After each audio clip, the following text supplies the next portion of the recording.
Now let's talk about asphyxia. Those conditions that result in interference with availability, uptake and utilization of oxygen is known as asphyxia. Now, classification of asphyxia. First, mechanical classification, mechanical. Second, pathological.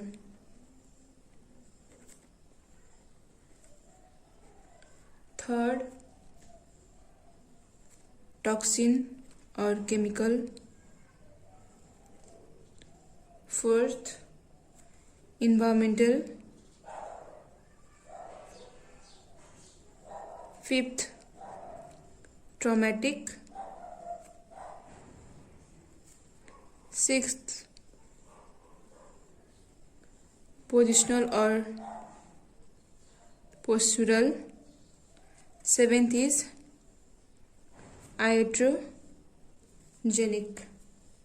Now let's talk about mechanical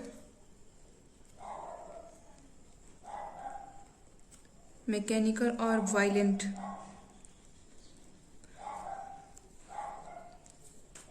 First of all, it is due to airway obstruction,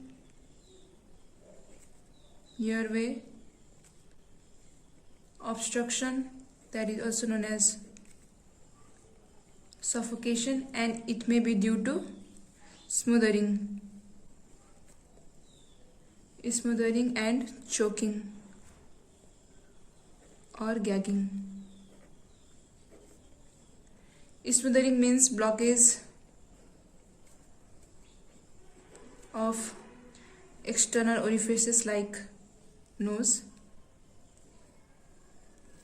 and choking means blockage of internal orifices. Now, the next classification of mechanical or violent asphyxia is compression of neck. That is blockage of internal airways by external pressure, and the examples are hanging. In hanging, the pressure is applied by body weight, and in strangulation, pressure is applied by other than body weight, like manual, like throttling, and in ligature, like garroting.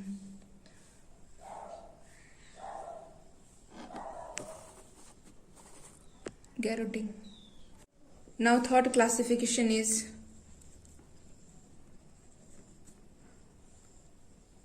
compression of chest, that is due to traumatic asphyxia or positional too, and by riot crush.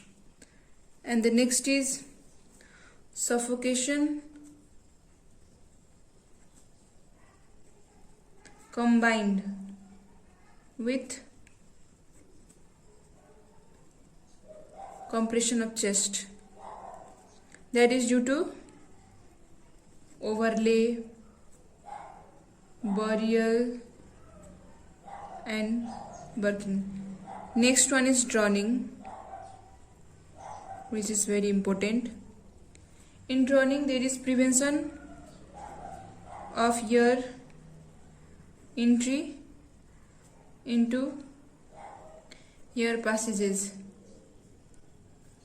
And the sixth is miscellaneous, that is autoerotic asphyxia, which we're going to discuss later, and chokes and carotid holes, that is mugging, which we're going to discuss later. Let's talk about pathological classification of asphyxia. In this case, entry of oxygens to the lungs are prevented by any disease of the upper respiratory tract or lungs. For example, laryngeal edema, spasms, tumor or abscess. Now, next one is toxic or chemical. That is due to poisoning and respiratory paralysis. In poisoning, there may be carbon monoxide or cyanide, and in respiratory paralysis, there are opium, barbiturates, and strychnine that may lead to asphyxia. Let's talk about environmental cause. Due to the insufficiency of oxygen in inspired air, asphyxia may be due to the insufficiency of oxygen in inspired air. For example, in enclosed places, that is trapping in truck or refrigerator. And next is due to exposure to high altitudes where there is lack of oxygen. And next one is traumatic. It is due to blunt trauma that may lead to pneumothorax, hemothorax, pulmonary embolism that interferes with oxygenation and ventilation. Now let's talk about positional or postural asphyxia. It is mostly seen in unconscious patients due to alcohol and asphyxia occurring in hog tying. Next is iatrogenic. It is mostly seen during anesthesia. Now we are going to talk about asphyxial stigmata. Number 1, cyanosis. That is blue discoloration of skin and face. Next is congestion of organs. Next is petechiae in skin of face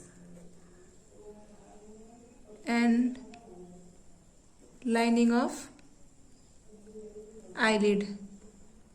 Next is right sided heart dilatation. Next is persistent liquidity of blood due to increased level of catecholamines, of course, catecholamines, and fibrinolysins. Now last one is visceral passive hyperemia. So these are the asphyxial stigmata. Asphyxial stigmata are cyanosis, congestion of the organs, petechiae in the skin of face and lining of eyelids, right-sided dilatation, heart dilatations, and persistent liquidity of blood due to increased level of catecholamines and fibrinolysins, and visceral passive hyperemia. Thank you for listening.